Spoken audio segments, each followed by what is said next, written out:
Assalamualaikum warahmatullahi wabarakatuh. Di video kali ini saya akan membahas mengenai pengemasan DNA. Sebelum pada tahap dari pengemasan DNA, di sini saya akan membahas mengenai DNA terlebih dahulu.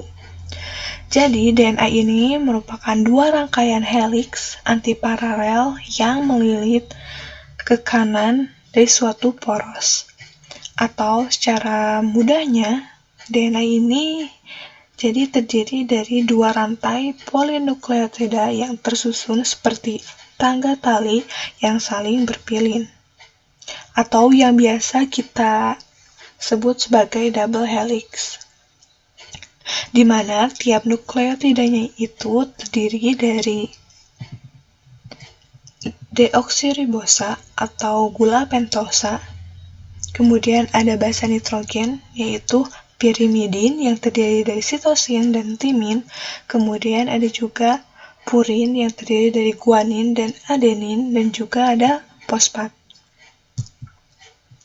Nah, di sini ada juga perbedaan dari DNA dan RNA. Kalau DNA itu basa nitrogennya salah satunya terdapat timin, sedangkan di RNA timin itu nggak ada.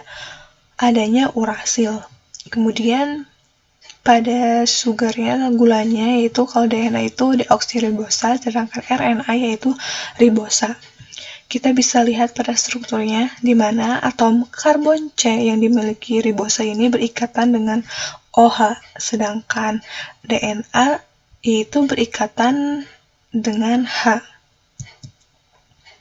Oke, kita masuk pada pengemasan DNA-nya. Sebenarnya pengemasan DNA ini terjadi di mana sih? Nah, pengemasan DNA ini terjadinya yaitu di dalam kromosom. Nah, nama kromosom sendiri diberikan oleh Waldeyer pada tahun 1888, sedangkan Morgan yaitu pada tahun 1933 menemukan fungsi kromosom dalam pemindahan materi-materi genetik ataupun membawa informasi genetik yang nantinya terletak di dalam inti sel. Nah, bagaimana kok kromosom ada dalam tubuh gitu ya? Nah, jadi sebenarnya bagian utama dari sebuah sel ini terdiri dari nukleus dan juga sitoplasma. Nah, di dalam nukleus terdapat benang-benang halus yang disebutlah kromatin. Nah, bila setiap membelah benang-benang halus tersebut itu akan dipintal dan membentuk kromosom. Nah, kromosom ini juga adalah struktur padat yang terdiri dari dua komponen molekul, yaitu protein dan juga DNA. Nanti itu DNA akan dikemas sedemikian rupa sehingga dapat tersimpan di dalam nukleus, di mana pengemasannya itu nanti akan terjadi pada tahap profase. Perlu diketahui juga teman-teman bahwa panjang DNA ini sangat panjang. Kok bisa gitu ya masuk di dalam nukleosom terus tersimpan di nukleus? Nah, baik, sekarang kita akan masuk kepada step dari pengemasan DNA.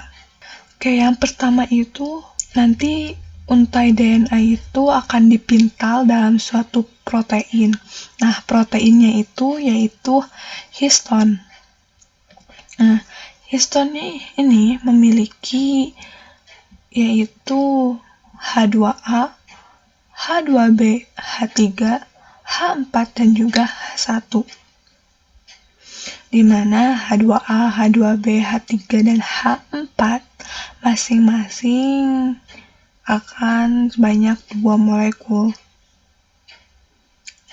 Sehingga nanti akan ada, setiap nukleusnya itu akan ada 8 atau oktamer molekul dari protein histon. Oke, kemudian selanjutnya akan menjadi unit-unit nukleosom, yang tersusun padat sehingga membentuk benang yang lebih padat. Nah, nukleosom sendiri merupakan unit dasar dari kromosom. Oke, kemudian yang selanjutnya yaitu selenoid. Nah, tadi setelah membentuk benang yang lebih padat sehingga nantinya itu DNA akan menjadi lipatan-lipatan, yaitu lipatan-lipatan selenoid. Oke, ini tadi dari DNA, kemudian ada histon, nukleosom, dan sekarang masuk ke selenoid, yaitu menjadi lipatan-lipatan yang sangat rapat. Oke, kemudian nanti lipatan selenoid itu akan tersusun padat seperti benang kromatin.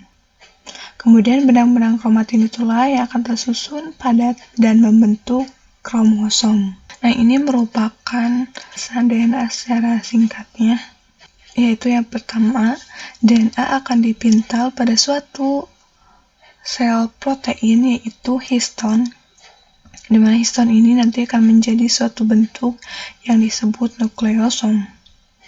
Kemudian unit-unit nukleosom akan membentuk benang-benang yang lebih padat dan terpintal menjadi lipatan-lipatan, yaitu selenoid.